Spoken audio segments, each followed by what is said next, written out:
Hey everybody, today we're meeting with Trevor Palmer, a man whose journey has taken him from the fashion industry to becoming a leading advocate for accessibility. He's helped shape one of the world's most accessible performance venues, created a globally sold product for wheelchair users, and led humanitarian projects that have changed lives across continents.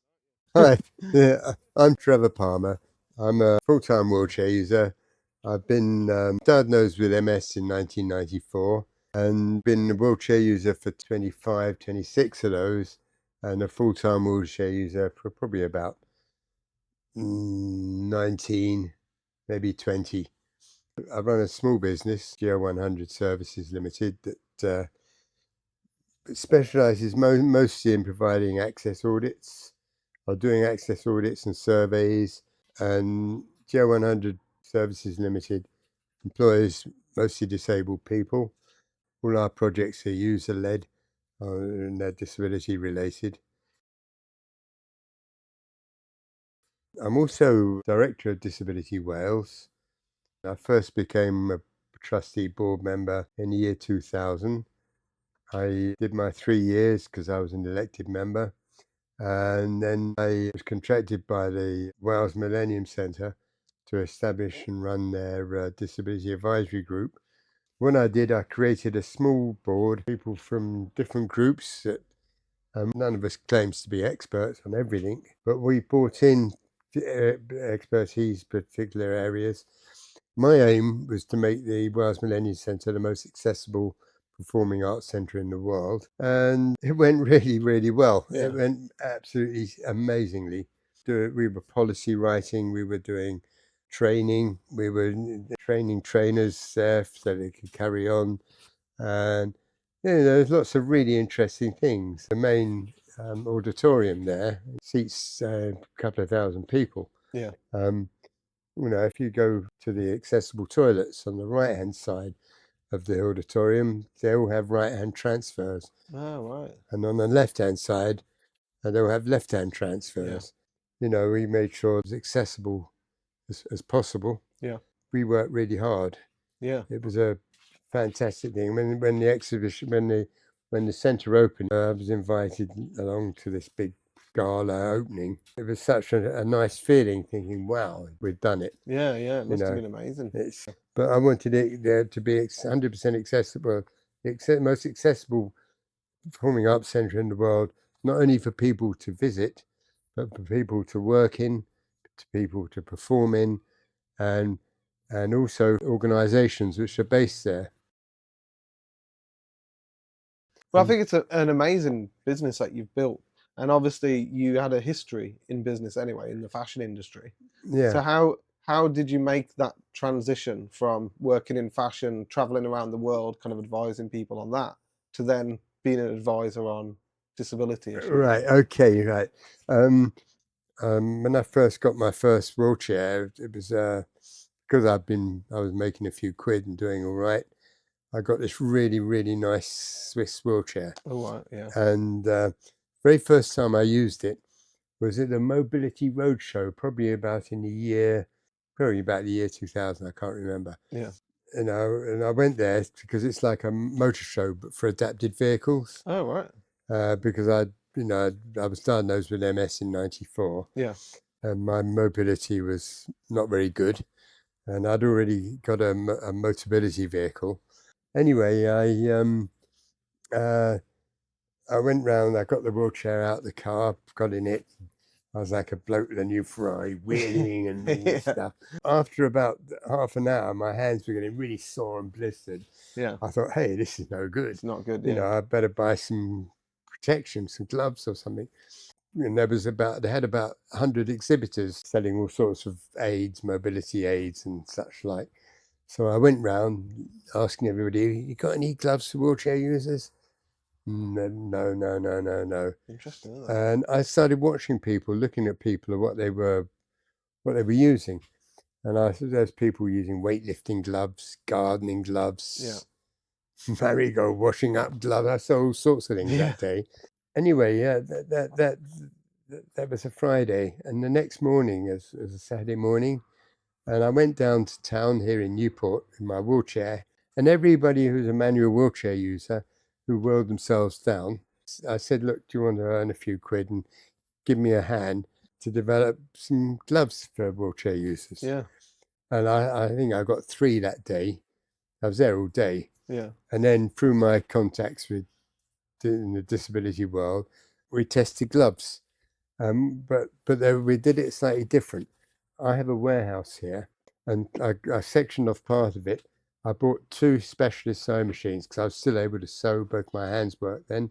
Every night I was there till sometimes 2 or 3 in the morning, stitching and sewing and trying different things. Then during the day, the guys would pass by, and I'd say, look, try these, and they'd wheel around town, and then let me know, and then we'd talk and discuss different things, and then I'd make my own comparisons, because not everybody was the same. Anyway, eventually, after 8 months, we came up with a design that was acceptable for all people. We called it the Global Leather Standard Wheelchair Glove. Wow. And I contacted the Mobility Roadshow, the organisers, and I took a stand at the show for the next year. And I've got a nice stand right, more or less right where you come in. And as people came in with their wheelchairs, I gave them a pair of gloves. I said, look, hang on to them, use them, go round. When you come out, if you want them, pay me for them. Yeah. If not, just chuck them on the floor. Yeah. And the show opened at 10 in the morning. I think it was realistically, I like to think before 11, but realistically, by about 11:30, I'd sold the lot. What? Wow. Yeah. The next thing I know, my gloves are being sold all over the world. Wow. And it just took off. Yeah. And you changed a lot of people's lives with that, I imagine, as well. Yeah. I actually sold that business in 2011. Yeah. And for all the time since the year 2000 to 2011, I never had to put the price up. Wow. I like to actually do things, achieve things. Yeah. And you've certainly done that. Yeah, but I do it because I enjoy it. Yeah.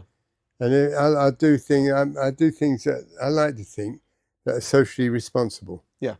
For the benefit of people, because I've never, all this time I've worked, right from the year 2000, I've never earned more than £250 a month. That's been my salary. Oh, right. Wow. Because it's a therapy I get from it. Yeah. Because I would pay, if I won the lottery, I would put all my money into continuing doing what I do. Yeah. Because I love it. Yeah. It keeps me alive and probably enabled me to be a bit more diverse. Yeah. Because I used to be mad on cars.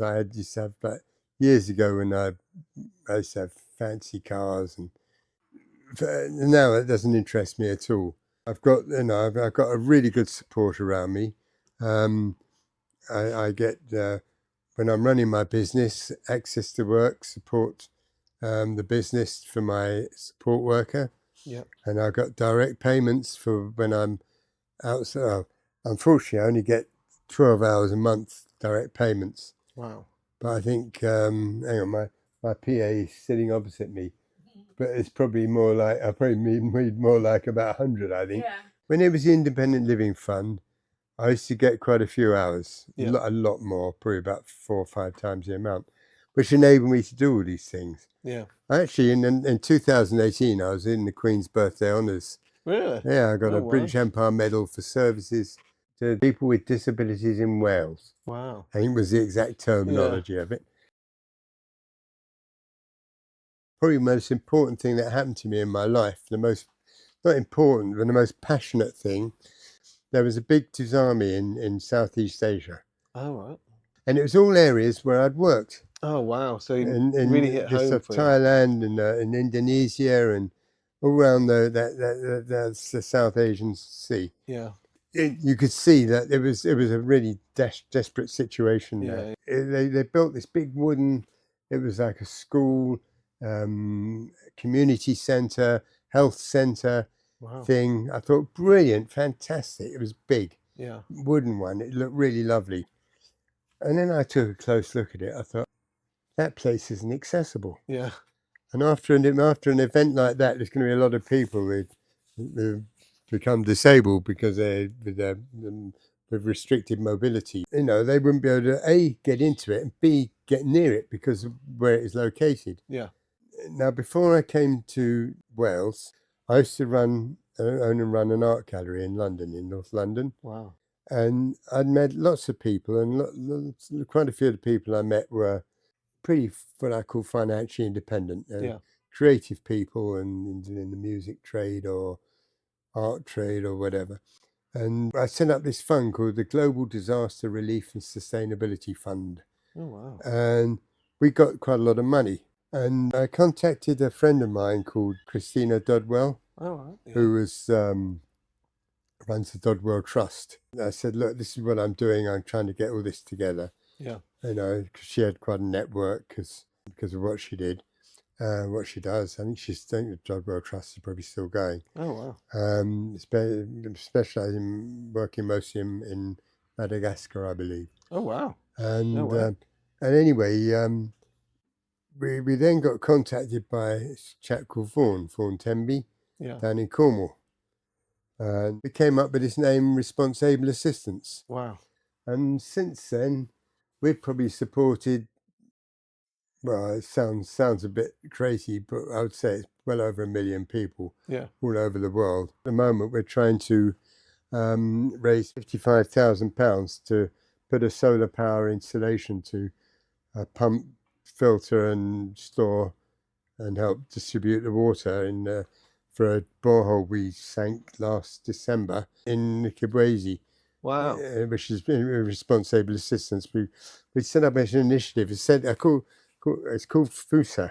Yeah. FUSA means opportunity in Swahili. And we set it up in 2019.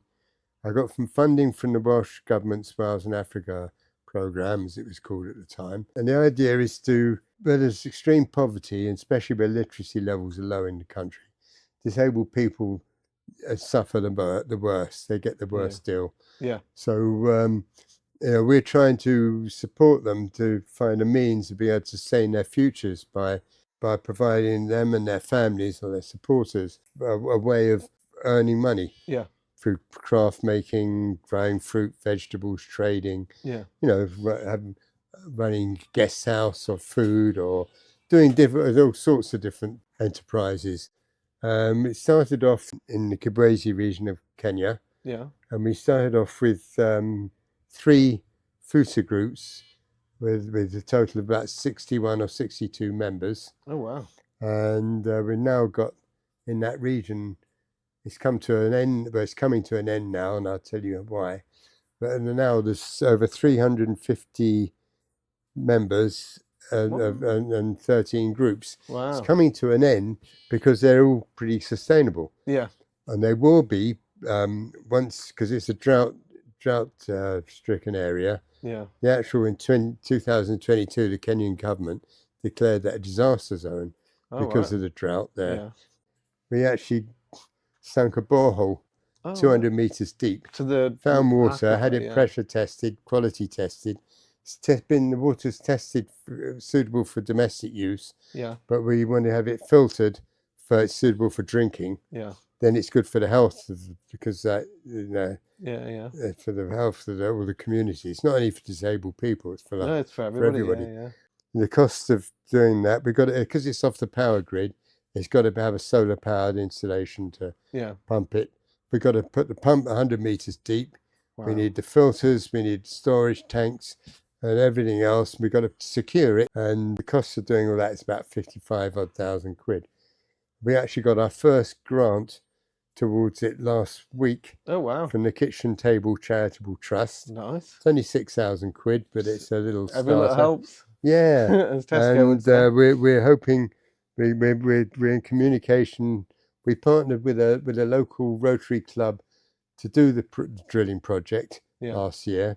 And we're hoping to find another UK partner, a Rotary club organisation. We're talking with a few. Yeah. To actually, through Rotary International, get them to get together to fund the balance. Oh, wow. So my ambition is to get it done by the end of this year. Yeah, one way or another. So that's our aim at the moment.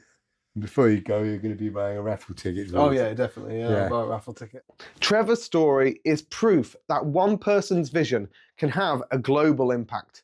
From improving accessibility here in the UK to providing clean water thousands of miles away, it's absolutely incredible to see. If you've enjoyed this video, please like, subscribe, and leave a comment about what part of Trevor's journey inspired you the most.